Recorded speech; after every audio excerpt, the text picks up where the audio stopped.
Bienvenidos a otro episodio de nuestro canal, donde exploramos historias fascinantes y significativas de la Biblia. Hoy nos sumergimos en la vida y las enseñanzas de un hombre cuya historia ha inspirado a millones a lo largo de los siglos, Daniel. Daniel, un joven judío capturado y llevado cautivo a Babilonia en el año 605 a.C., se destacó no solo por su inteligencia y sabiduría, sino también por su profunda fe en Dios en medio de un entorno hostil. A lo largo de su vida en la corte real babilónica y más tarde bajo el dominio persa, Daniel enfrentó desafíos monumentales que pusieron a prueba su lealtad y su integridad. Desde interpretar sueños proféticos que revelaban el futuro de imperios hasta enfrentarse al desafío de un horno de fuego ardiente, por su negativa a renunciar a su fe, las experiencias de Daniel ofrecen lecciones poderosas sobre la confianza en Dios, incluso en los momentos más difíciles. En este episodio exploraremos las diversas etapas de la vida de Daniel, desde su juventud en Jerusalén hasta su papel crucial como consejero y profeta en las cortes de Babilonia y Persia. Analizaremos cómo sus decisiones y su relación con Dios impactaron no solo su propia vida, sino también el curso de la historia bíblica y su relevancia para nosotros hoy. Prepárense para sumergirse en una historia llena de drama, milagros y profundas lecciones espirituales. Daniel no solo es un ejemplo de coraje y fidelidad, sino también un recordatorio poderoso de la soberanía de Dios sobre todas las circunstancias. Suscríbanse y acompáñenme mientras exploramos la vida y el legado perdurable de Daniel en este emocionante viaje. Daniel es uno de los personajes más destacados del Antiguo Testamento, conocido por su sabiduría, fidelidad a Dios y su influencia en los reinos de Babilonia y Persia. Aquí tienes una biografía extendida basada en los relatos bíblicos. Daniel nació en Jerusalén durante el reinado de Joaquim, rey de Judá. En el año 605 a.C., cuando Nabucodonosor, rey de Babilonia, sitió Jerusalén, Daniel fue llevado cautivo junto con otros jóvenes nobles, como Ananías, Misael y Azarías. A pesar de ser arrancado de su tierra natal, Daniel mantuvo su fe en Dios y su integridad moral durante su cautiverio. En Babilonia, Daniel y sus compañeros fueron seleccionados para recibir una educación especial en la corte real. Fueron instruidos en la lengua y la literatura de los caldeos, y se les dio nuevos nombres babilónicos. Daniel fue llamado Belsasar. A pesar de las presiones culturales y religiosas, Daniel se mantuvo firme en su devoción a Dios, negándose a contaminarse con la comida y el vino del rey, optando en su lugar por una dieta de vegetales y agua. Dios bendijo esta decisión, y Daniel y sus amigos demostraron ser más saludables y sabios que sus compañeros que siguieron la dieta real. La habilidad de Daniel para interpretar sueños y visiones lo destacó en la corte de Babilonia. Cuando Nabucodonosor tuvo un sueño que perturbó profundamente, Daniel fue convocado y a través de la revelación de Dios, no solo interpretó el sueño, sino que también reveló el futuro de los imperios mundiales y la venida del reino eterno de Dios. Esta interpretación no solo aseguró la prominencia de Daniel en la corte, sino que también demostró la soberanía y el control de Dios sobre los asuntos humanos. Daniel enfrentó varios desafíos debido a su fidelidad a Dios. Junto con sus amigos, Sadrach, Mesach y Abednego, se negó a adorar la estatua de oro que Nabucodonosor había erigido, lo que los llevó a ser arrojados al horno de fuego ardiente. Sin embargo, Dios intervino milagrosamente y los protegió del fuego.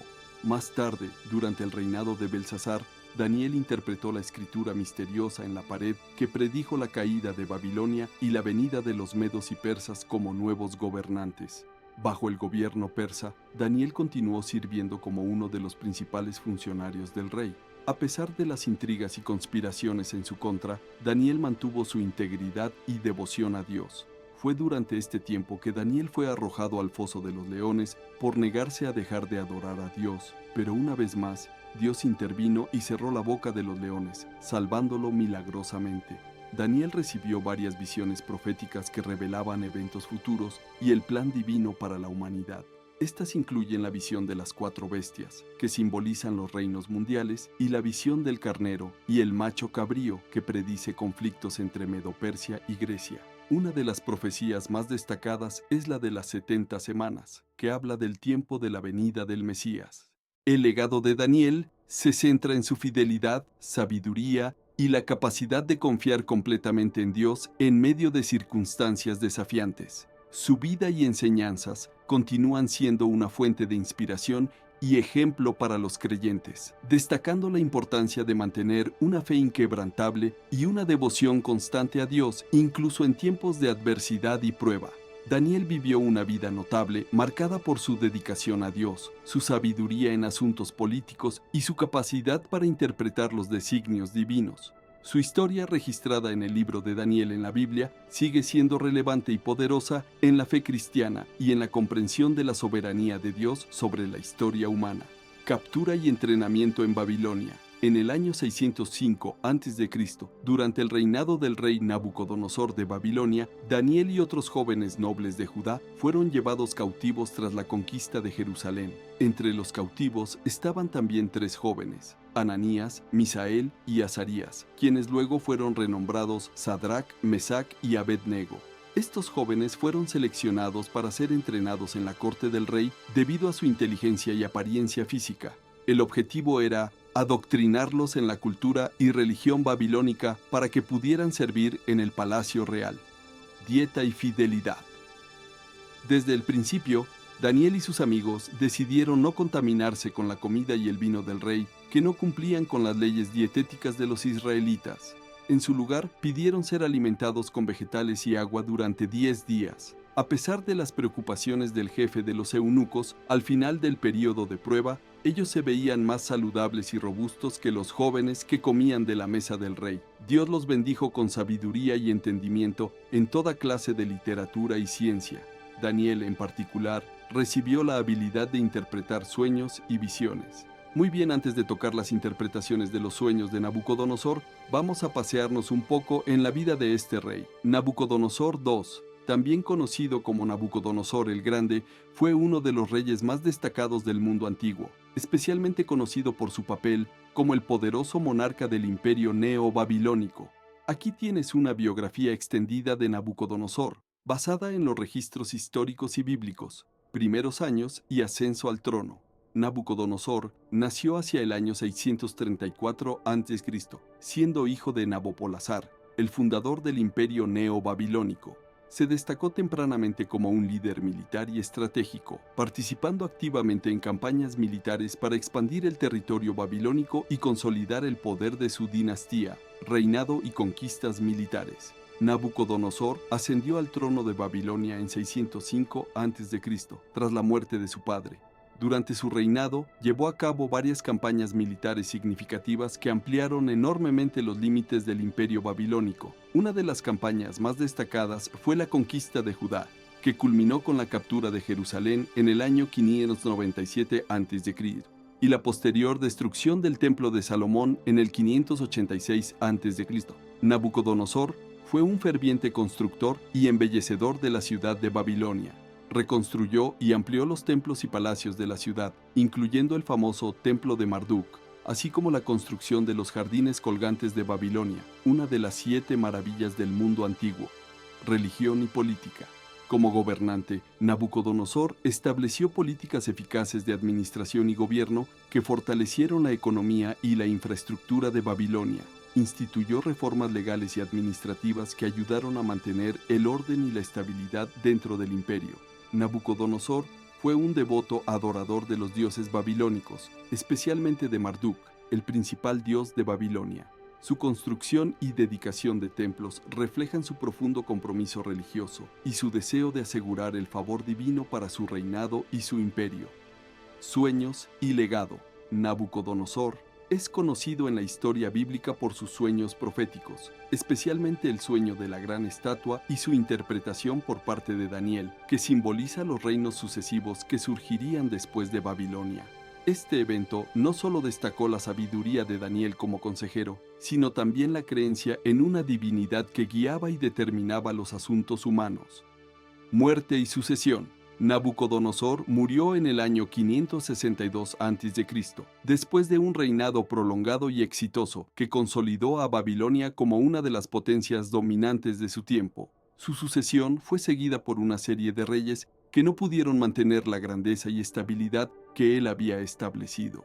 Nabucodonosor dejó un legado duradero en la historia antigua, tanto por su habilidad militar y administrativa como por su impacto en la cultura y la religión babilónicas. Su reinado marcó un periodo de esplendor y expansión para Babilonia, y su nombre sigue siendo reconocido como uno de los gobernantes más influyentes del mundo antiguo. Ahora que conocemos más sobre el rey Nabucodonosor, sigamos con las interpretaciones. Interpretación del sueño de Nabucodonosor. El rey Nabucodonosor tuvo un sueño perturbador que ninguno de sus sabios, magos o astrólogos pudo interpretar. El rey exigió no solo la interpretación del sueño, sino también que le dijeran qué había soñado, bajo pena de muerte. Daniel, después de orar a Dios, recibió la revelación del sueño y su interpretación. El sueño era de una gran estatua con una cabeza de oro, pecho y brazos de plata, vientre y muslos de bronce, piernas de hierro y pies de hierro y barro cocido. Daniel explicó que estos representaban una serie de reinos que surgirían con Babilonia como la cabeza de oro. El sueño también describía una roca que destruía la estatua y se convertía en una gran montaña, simbolizando el reino eterno de Dios que reemplazaría a todos los reinos humanos. Impresionado, Nabucodonosor elevó a Daniel a una posición de alta autoridad y lo hizo jefe de todos los sabios de Babilonia. El horno de fuego. En Daniel 3:17.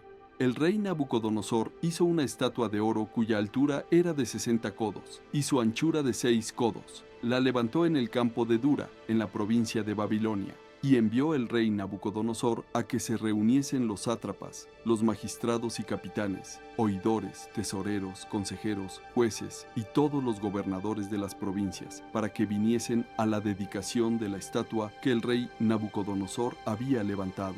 Fueron, pues, reunidos los sátrapas, magistrados, capitanes, oidores, tesoreros, consejeros, jueces y todos los gobernadores de las provincias a la dedicación de la estatua que el rey Nabucodonosor había levantado. Y estaban en pie delante de la estatua que había levantado el rey Nabucodonosor. Y el pregonero anunciaba en alta voz: «Mándase a vosotros, oh pueblos, naciones y lenguas, que al oír el son de la bocina, de la flauta, del tamboril, del arpa, del salterio, de la zampoña y de todo instrumento de música, os postréis y adoréis la estatua de oro que el rey Nabucodonosor ha levantado, y cualquiera que no se postre y adore, inmediatamente será echado dentro de un horno de fuego ardiendo. Por lo cual, al oír todos los pueblos el son de la bocina, de la flauta, del tamboril, del arpa, del salterio, de la zampoña y de todo instrumento de música, todos los pueblos, naciones y lenguas se postraron y adoraron la estatua de oro que el rey Nabucodonosor había levantado. Dios le había comunicado a Nabucodonosor los acontecimientos más significativos que iban a tener lugar en el gobierno de la historia de los gentiles a partir de sus días. Él mismo y su reino iban a tener un papel destacado. Según le había dicho Daniel, Nabucodonosor sería la cabeza de oro en aquella gran imagen que había visto en su sueño. Pero el rey no parecía conformarse con eso, y mandó construir una estatua entera de oro. No sabemos con exactitud cuándo ocurrieron estos eventos. En principio, parece claro que fue después de lo narrado en el capítulo 2, puesto que los 3 amigos de Daniel ya ocupaban los puestos de autoridad que les habían sido otorgados entonces, Daniel 2:49. Y quizás no sea descabellado pensar que no habría pasado demasiado tiempo desde aquel momento. Parece también que a Nabucodonosor no le había agradado lo que Dios había dicho de él en la revelación de su sueño. Después de ti se levantará otro reino, Daniel 2:39. No es fácil saber cuáles eran sus pensamientos en cuanto a esto, pero podemos pensar en lo siguiente: cabe la posibilidad de que estuviera manifestando su rechazo de lo que Dios le había dicho y decidiera ingenuamente cambiar el curso del futuro. En ese caso, él no solo sería la cabeza de oro, sino que su reino habría de extenderse hasta los pies. Incluso pretendería que fuera eterno y ocupara el lugar de aquella roca que se extendía por todo el mundo. No sería de extrañar que pensamientos de este tipo pasaran por su mente, ya que en el pasado el reino de Babel había soñado con algo parecido cuando acometieron la construcción de una torre cuya cúspide había de llegar hasta el cielo, y decidieron hacerse un nombre que los mantuviera unidos. Génesis 11:4. Pero existe también la posibilidad de que Nabucodonosor solo quisiera perpetuarse en el tiempo haciendo una imagen que recordara a las generaciones venideras la grandeza y esplendor de su reino, algo similar a lo que los faraones de Egipto lograron con sus imponentes pirámides. En todo caso, aunque la revelación que Nabucodonosor había recibido le llevó a hacer algunas declaraciones sobresalientes acerca del Dios de Judá, esto no llegó a cambiar la inclinación de su malvado corazón. A él le gustaba el reconocimiento y la adulación de las multitudes, y no estaba dispuesto a cedérselas al Dios del cielo.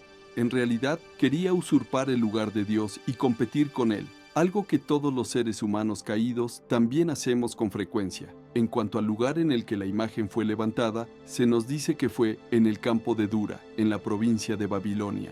Y aunque no se sabe con seguridad nada acerca de su ubicación concreta, en unas excavaciones arqueológicas llevadas a cabo a unos 10 kilómetros de la antigua Babilonia, cerca del río Dura, donde éste se une con el Éufrates, descubrieron una plataforma de unos 6 metros de alto y 15 metros cuadrados de superficie, que bien podría haber servido como base de la estatua que Nabucodonosor levantó. Sobre la imagen, el texto dice que tenía 60 codos de altura y 6 de ancho. Esto equivale a unos 27 metros de alto y un poco más de 2,5 de ancho.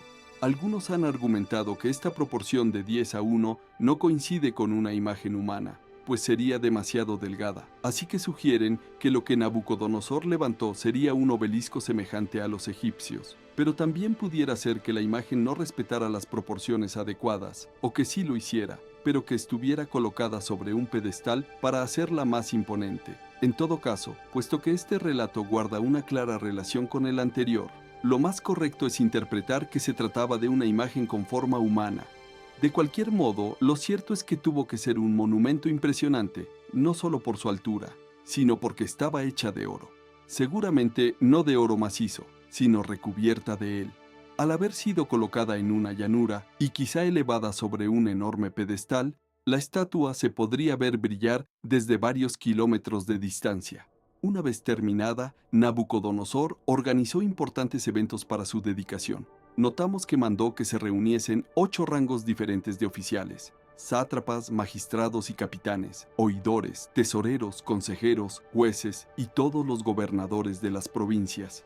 No es fácil saber con exactitud a quién se refiere cada uno de estos títulos, pero podemos estar seguros de que incluirían a las personas más importantes de todos los estamentos de la sociedad caldea: príncipes, representantes destacados del rey, gobernadores, oficiales militares, funcionarios de alto rango, consejeros, sabios, tesoreros y jueces. Su asistencia obligada servía para enfatizar las implicaciones políticas de este suceso. Ellos debían ser los primeros en dar ejemplo a todos los demás. Y por supuesto, debían estar allí si querían seguir conservando sus puestos. Pero debemos notar que no solo se exigió su presencia o que hicieran algún acto de reverencia pública. Lo que expresamente se demandó de ellos fue que adoraran la imagen que Nabucodonosor había levantado.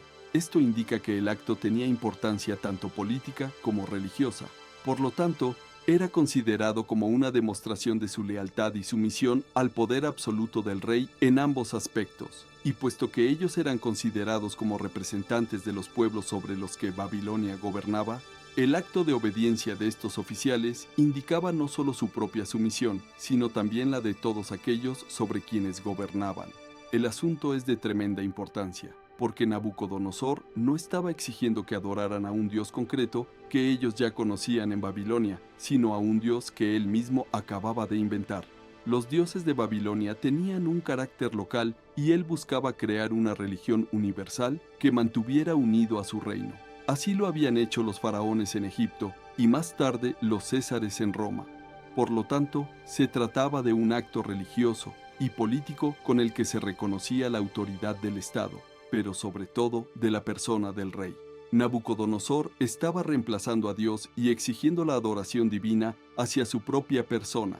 Debió ser impactante ver a tantos oficiales venidos de todos los pueblos, naciones y lenguas jurar lealtad a Nabucodonosor delante de su imagen. Para ellos esto no suponía un problema. Al fin y al cabo, no se les obligaba a renunciar a sus otros dioses, pero para un hebreo monoteísta, esto sí que era un gran problema, porque Jehová exigía una lealtad exclusiva.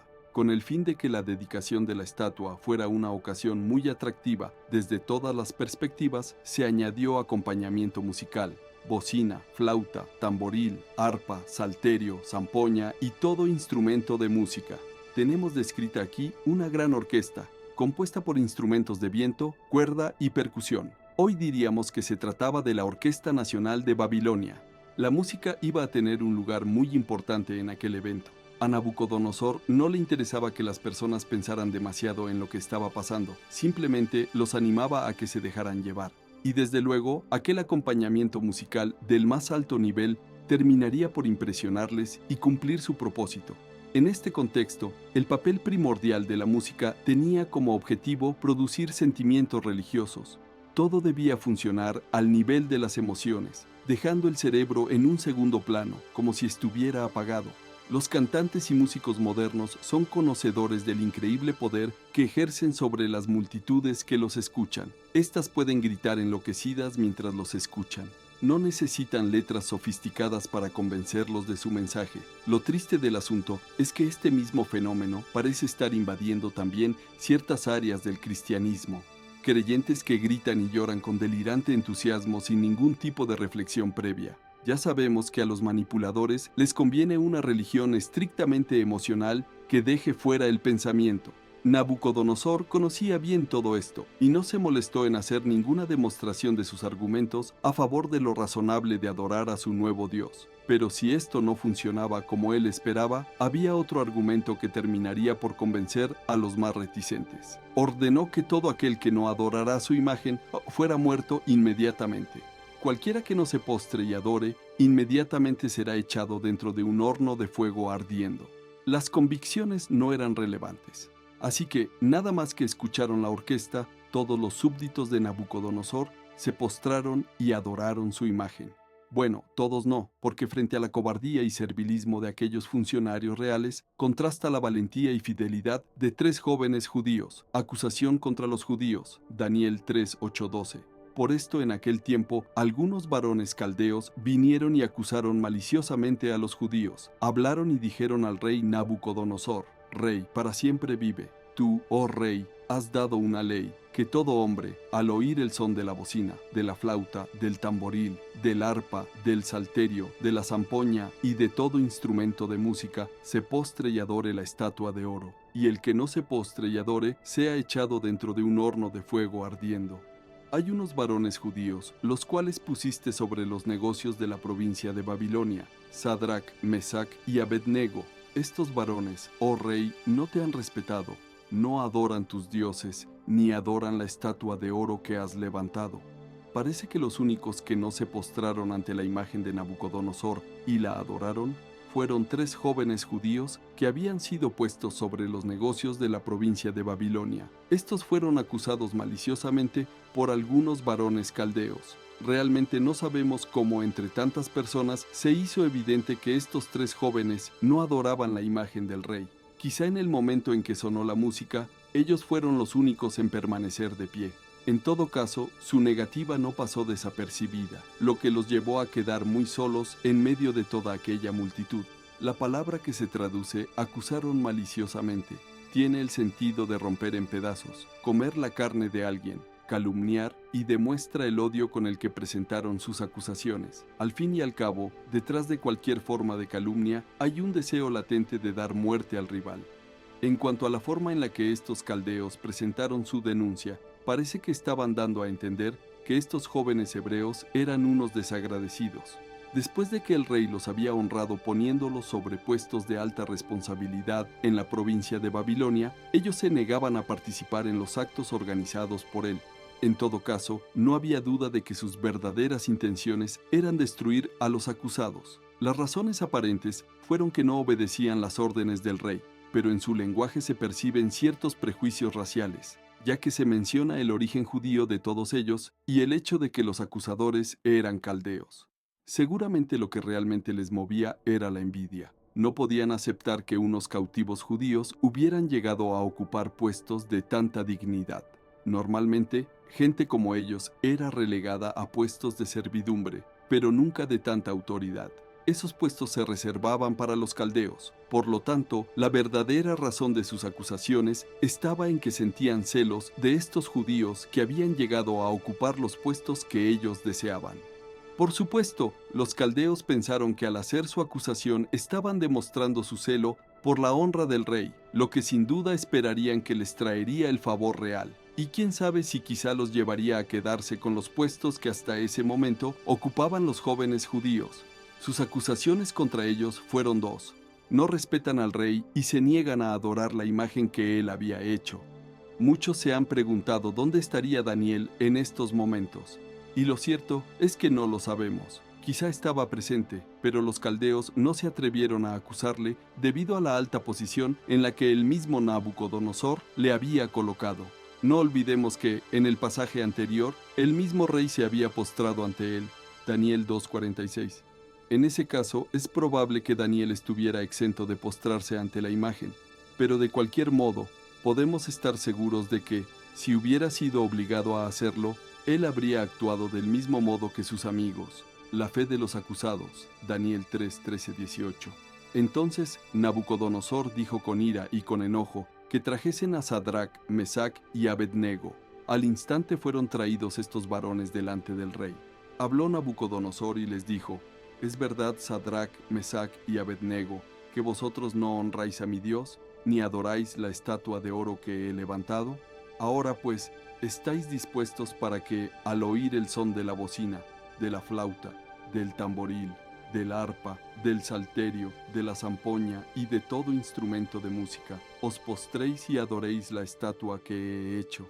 Porque si no la adoraréis, en la misma hora seréis echados en medio de un horno de fuego ardiendo. ¿Y qué Dios será aquel que os libre de mis manos?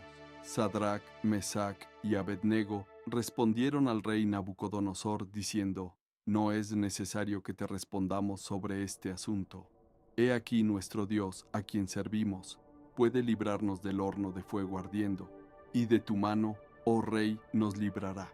Y si no, sepas, oh rey, que no serviremos a tus dioses, ni tampoco adoraremos la estatua que has levantado. Cuando todo este asunto llegó a conocimiento de Nabucodonosor, él se encendió en ira contra los 3 atrevidos judíos. Los reyes de la antigüedad no estaban acostumbrados a que nadie desobedeciera sus órdenes, y el que lo hiciera podía estar seguro de la suerte que correría. Pero curiosamente, el rey no mandó ejecutarles inmediatamente, sino que primero los interrogó personalmente para comprobar si eran ciertas las acusaciones. Incluso parece que les ofrece una segunda oportunidad en el caso de que estuvieran dispuestos a reconsiderar su actitud. Como decimos, esta no era la forma en la que ese tipo de reyes se comportaban. Quizá pesó en sus decisiones el respeto que tenía por Daniel. Cuando los 3 jóvenes fueron presentados ante Nabucodonosor, todos ellos se reafirmaron en su decisión y dejaron clara su negativa a adorar a su imagen. Esto no hizo sino intensificar el enojo del rey.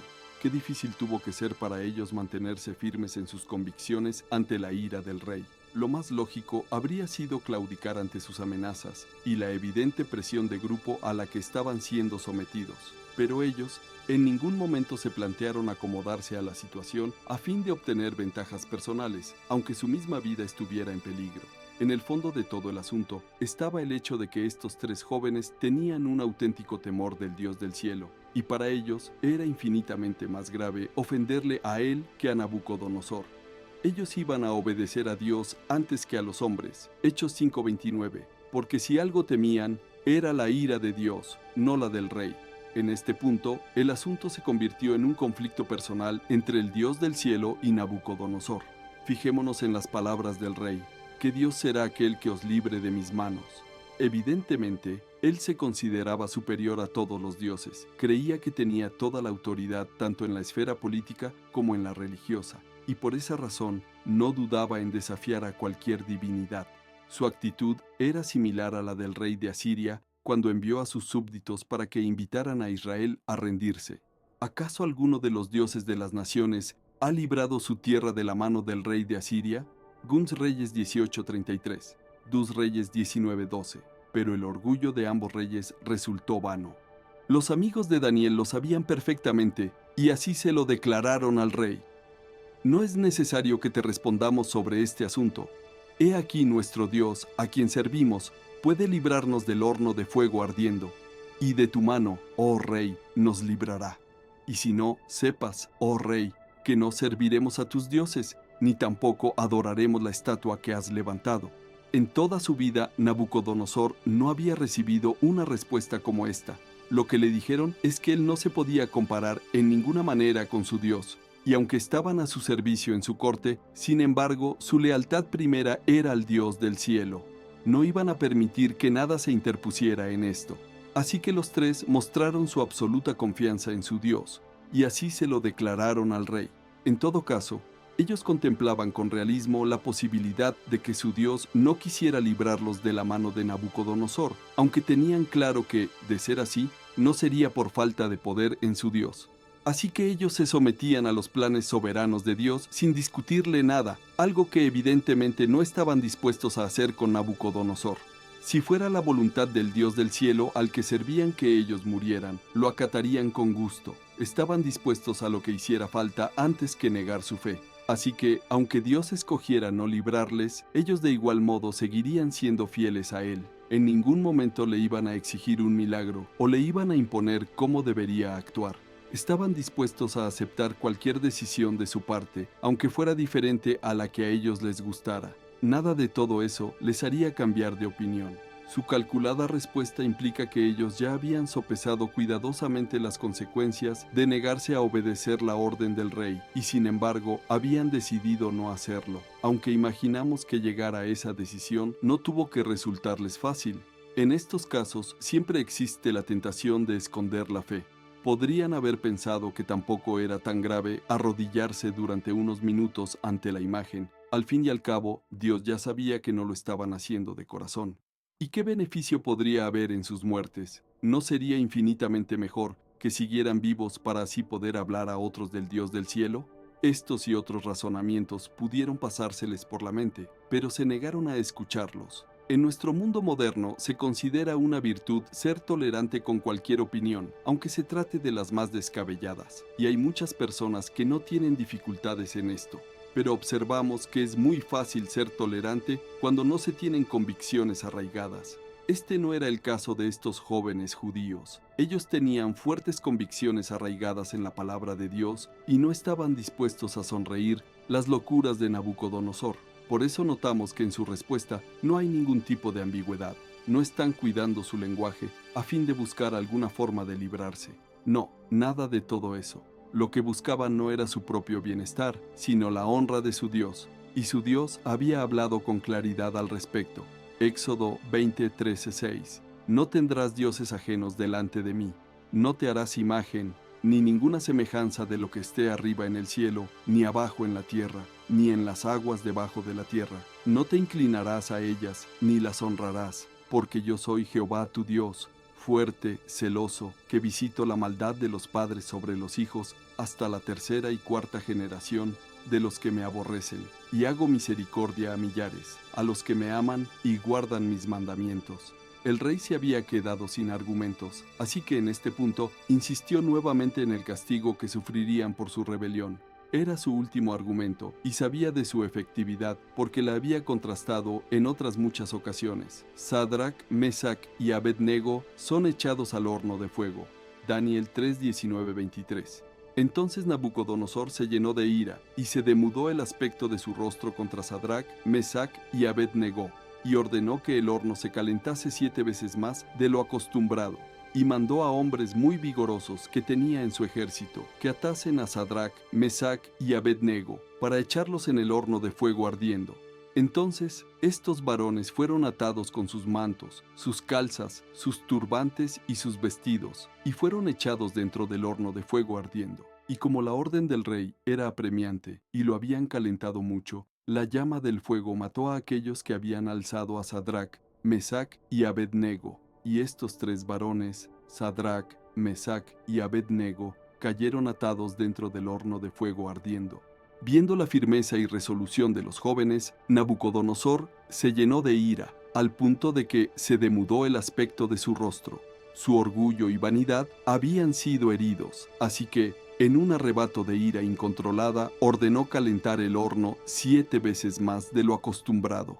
y ejecutar inmediatamente a aquellos atrevidos judíos. Quería que su castigo sirviera de lección para cualquier otro que considerara la posibilidad de rebelarse contra su poder religioso y político. Todo el mundo debía saber que su poder y gloria no podían ser cuestionados ni desafiados. De este horno de fuego ardiendo, sabemos por los descubrimientos arqueológicos y la descripción que de él tenemos en este pasaje, que debía estar construido en forma de huevo, con una apertura arriba que serviría de chimenea.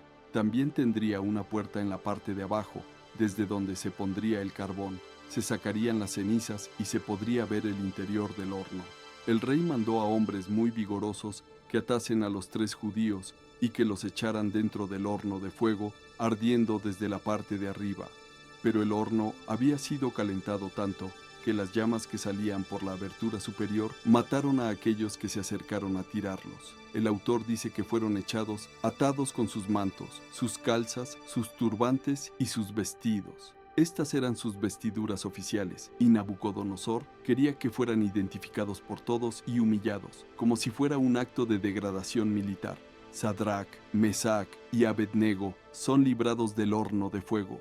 Daniel 3, 24-27. Entonces el rey Nabucodonosor se espantó y se levantó apresuradamente y dijo a los de su consejo: ¿No echaron a 3 varones atados dentro del fuego? Ellos respondieron al rey: Es verdad, oh rey. Y él dijo: He aquí yo veo 4 varones sueltos, que se pasean en medio del fuego sin sufrir ningún daño, y el aspecto del cuarto es semejante a hijo de los dioses. Entonces Nabucodonosor se acercó a la puerta del horno de fuego ardiendo, y dijo: Sadrac, Mesac y Abednego, siervos del Dios Altísimo, salid y venid. Entonces Sadrac, Mesac y Abednego salieron de en medio del fuego, y se juntaron los sátrapas, los gobernadores, los capitanes y los consejeros del rey, para mirar a estos varones, como el fuego no había tenido poder alguno sobre sus cuerpos, ni aun el cabello de sus cabezas se había quemado. Sus ropas estaban intactas, y ni siquiera olor de fuego tenían. Nabucodonosor se quedó esperando ver cómo los 3 hebreos eran consumidos por el fuego, pero para su sorpresa, lo que vio fue a 4 varones, que se paseaban en medio del fuego sin sufrir ningún daño. No podía dar crédito a lo que sus ojos veían, así que mandó a sus consejeros que le confirmasen lo que había visto. Ellos se acercaron y también vieron lo mismo. Varias cosas les sorprendieron. En primer lugar, es que los 3 varones estaban intactos, pero no solo eso, se estaban paseando por el horno. Esta era una forma de expresar que Dios se burla del poder humano, pero aún hubo algo que le sorprendió todavía más. Él había mandado echar a 3 varones, pero allí había 4. Además, notó que el aspecto del cuarto era semejante a hijo de los dioses.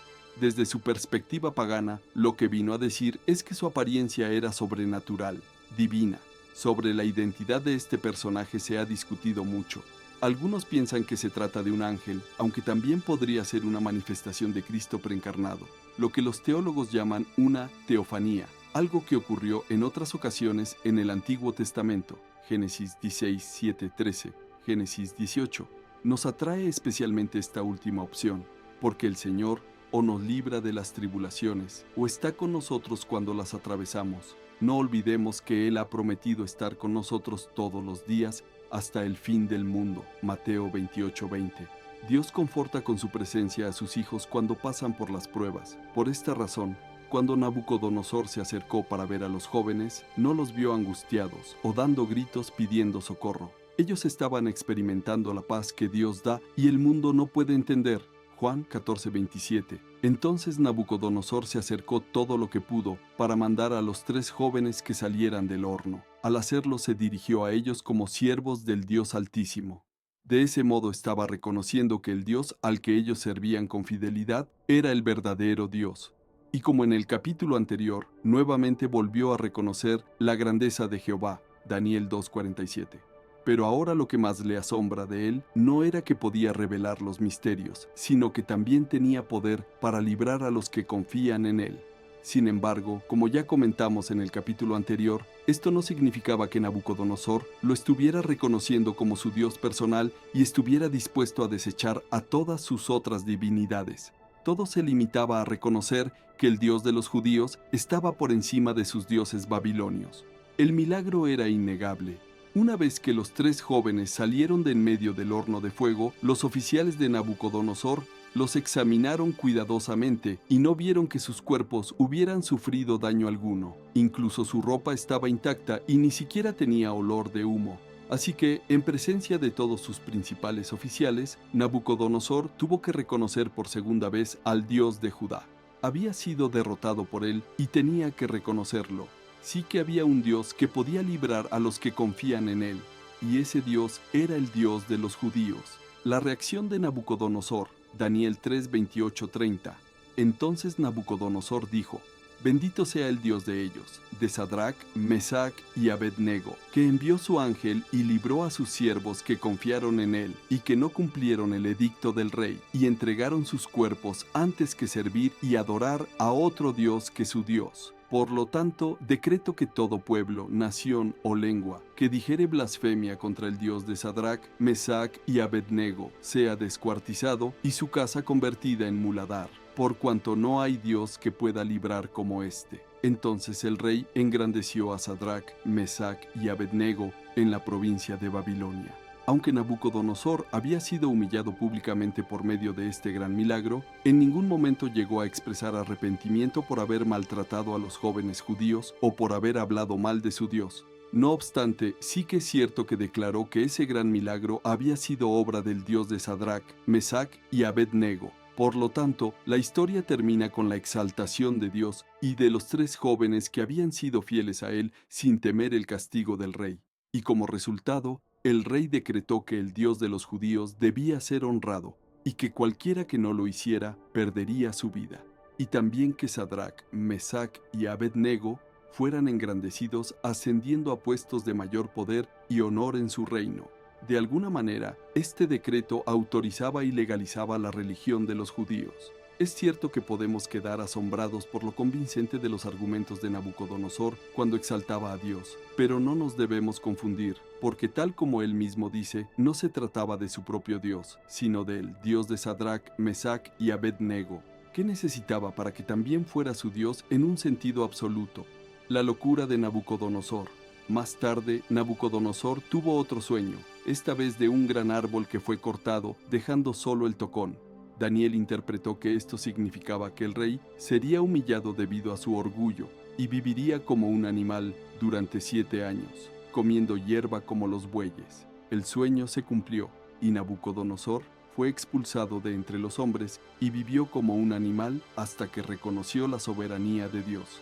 Después de los 7 años fue restaurado a su trono y alabó al Dios Altísimo. La escritura en la pared. Durante el reinado de Belsasar, hijo de Nabucodonosor, una mano misteriosa apareció durante un banquete y escribió en la pared del palacio: Mene, Mene, Tekel, Parsin. Belsasar estaba aterrorizado y llamó a Daniel para interpretar la escritura. Daniel explicó que las palabras significaban que Dios había contado los días del reino de Belsasar y los había terminado, que el rey había sido pesado en la balanza y encontrado falto, y que el reino sería dividido y entregado a los medos y persas. Esa misma noche, Babilonia fue conquistada por los medos y persas, y Belsasar fue asesinado. El foso de los leones. Daniel continuó sirviendo bajo el nuevo gobierno persa, destacándose nuevamente por su integridad y sabiduría. Sus enemigos, celosos de su posición, convencieron al rey Darío de emitir un decreto que prohibía orar a cualquier dios o hombre excepto al rey durante 30 días. Daniel, sin inmutarse, continuó orando a Dios 3 veces al día, como lo había hecho siempre. Sus enemigos lo denunciaron, y aunque Darío lamentó la situación, se vio obligado a cumplir el decreto y arrojar a Daniel al foso de los leones. Dios envió un ángel para cerrar la boca de los leones, y Daniel salió ileso al día siguiente. Darío, en agradecimiento y asombro, decretó que todos debían temer y reverenciar al Dios de Daniel. Los enemigos de Daniel, junto con sus familias, fueron arrojados al foso de los leones y devorados inmediatamente. Visiones y profecías. El libro de Daniel también incluye varias visiones proféticas. Visión de las 4 bestias. Daniel vio 4 bestias que emergían del mar, representando 4 reinos sucesivos que dominarían la tierra. La 4ª bestia era especialmente aterradora y poderosa, con 10 cuernos. Un cuerno pequeño surgió y derribó a 3 de los otros cuernos. Este cuerno pequeño hablaba con arrogancia y hacía guerra contra los santos. Finalmente, el anciano de días juzgó a las bestias, y el reino eterno fue dado al Hijo del Hombre. Visión del carnero y el macho cabrío. Daniel vio un carnero con 2 cuernos, que fue derrotado por un macho cabrío con un cuerno prominente. El cuerno del macho cabrío se rompió y 4 cuernos más pequeños surgieron en su lugar. Esta visión fue interpretada como los reinos de Media y Persia, el carnero, y Grecia, el macho cabrío, con Alejandro Magno, el cuerno prominente, y sus sucesores, los 4 cuernos. Profecía de las 70 semanas. Daniel recibió una profecía del ángel Gabriel sobre 70 semanas, semanas de años, es decir, 490 años, que estaban determinadas para el pueblo de Israel y la ciudad santa. Esta profecía abarca desde la orden de reconstruir Jerusalén hasta la venida del Mesías, su muerte y la eventual destrucción del templo. La historia de Daniel es rica en enseñanzas sobre la fidelidad a Dios, la soberanía divina y la importancia de la integridad personal. A lo largo de su vida, Daniel mostró una fe inquebrantable en medio de la adversidad, un compromiso con la verdad y una capacidad para influir positivamente en un entorno hostil. Sus visiones y profecías han sido objeto de estudio y debate durante siglos, y su historia sigue siendo una fuente de inspiración para muchas personas en todo el mundo. Y así concluimos nuestro viaje a través de la vida y el legado de Daniel, un hombre cuya historia continúa resonando en nuestros corazones y mentes. A lo largo de este episodio, hemos visto cómo Daniel enfrentó desafíos extraordinarios con una fe inquebrantable en Dios. Desde su cautiverio en Babilonia hasta su influencia en la corte de los reyes más poderosos de su tiempo, Daniel no solo demostró sabiduría y discernimiento, sino también una profunda confianza en la providencia divina. Sus encuentros con sueños proféticos, como el sueño de la estatua colosal y la interpretación de la escritura en la pared durante el banquete de Belsasar, nos muestran cómo Dios utilizó a Daniel para revelar su plan y propósito en medio de los asuntos humanos. Su firmeza en mantener su devoción a Dios, incluso frente a la amenaza de la muerte, nos desafía a nosotros también a mantenernos fieles en nuestros propios tiempos difíciles. La historia de Daniel no es solo un relato del pasado, sino una lección atemporal sobre la importancia de vivir con integridad y valentía en un mundo que a menudo desafía nuestras convicciones. Sus acciones nos recuerdan que, independientemente de las circunstancias que enfrentemos, Dios está siempre presente, guiándonos y fortaleciéndonos. Espero que este episodio haya sido informativo y edificante para ustedes. Continúen explorando las historias de la Biblia y aplicando las lecciones intemporales de fe y obediencia en sus propias vidas. No olviden suscribirse para más contenido inspirador y reflexivo. Hasta la próxima, y que la historia de Daniel siga inspirándonos a vivir con propósito y confianza en Dios. Bendiciones para ti y tu familia en nombre de Dios.